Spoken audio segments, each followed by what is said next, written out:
Bismillahirrahmanirrahim. I begin in the name of Allah, the most gracious, the most merciful. Assalamu alaikum students. How are you?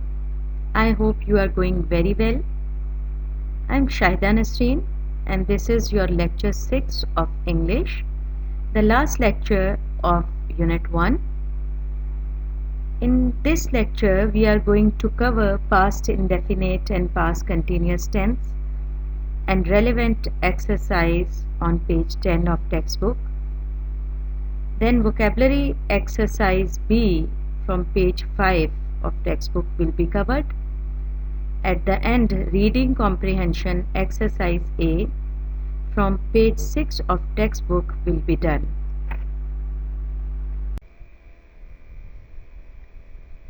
Using past indefinite and past continuous tense together. Look at the given sentence, students. I dash television when he dash.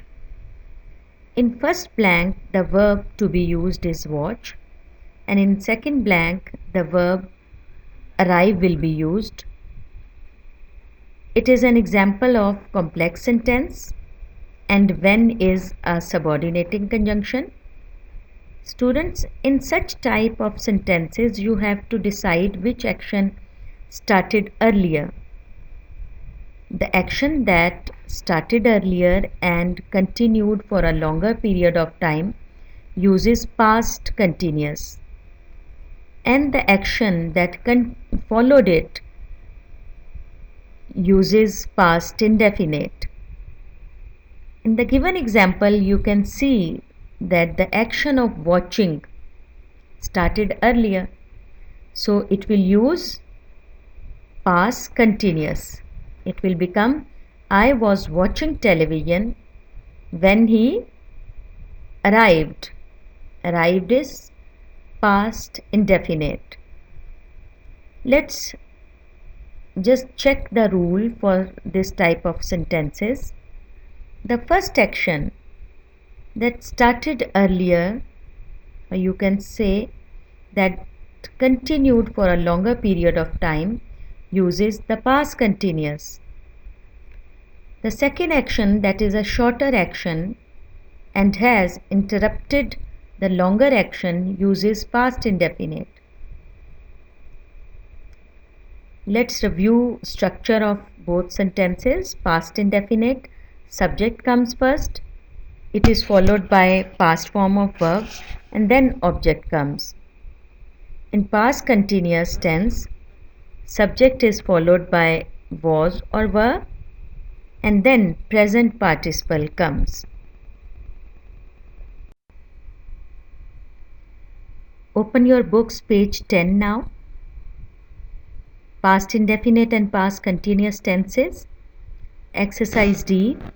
Fill in each blank with past indefinite or past continuous tense of the verb in brackets. Students, in all these sentences, identify which verb continued for a longer period of time and which one followed it. One that continued for a longer period of time will use past continuous and the other will use past indefinite. Starting with first one, what dash you do when I dash you last night? What were you doing when I called you last night? Following the same rules, number 2, I was sitting in the cafe when you called me. 3, when you arrived at the bus stand, who was there?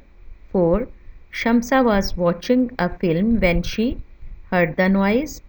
5, we were playing tennis when Javed hurt his ankle. Now turn back to page 5 of your book. Exercise B. Choose the appropriate synonyms of the following words. Students, as you know, many meanings are given in the dictionary for one word. These meanings can be used in such exercises But you need to pick out contextualized meaning of a word only.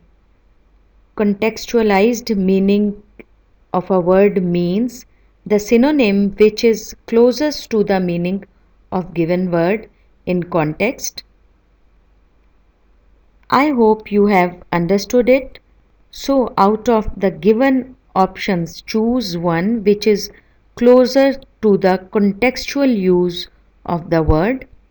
Starting from the first one, equitable. The most appropriate contextualized meaning or synonym of the word is A. Fair. 2. Ancestor. Its synonym is forefather. Number 3. Foe. Its synonym is B. Enemy. 4. Firm. Its most appropriate contextualized synonym is persistent. Glorious, and its synonym is splendid.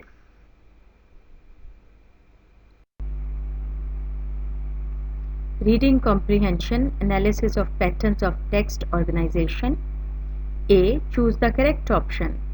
Starting from first one, in paragraph 1, dash details of the Rasul sallallahu alaihi wasallam characteristics are given.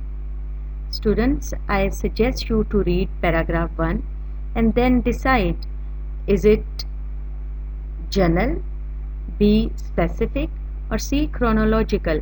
Chronological means in sequence, in order. What happened earlier would be recorded earlier. What happened later on will have been recorded after that. So what do you think? What is the right option? It is definitely A. general. Number 2, the key idea of paragraph 2 is that dash. Read the paragraph and then decide whether it is A.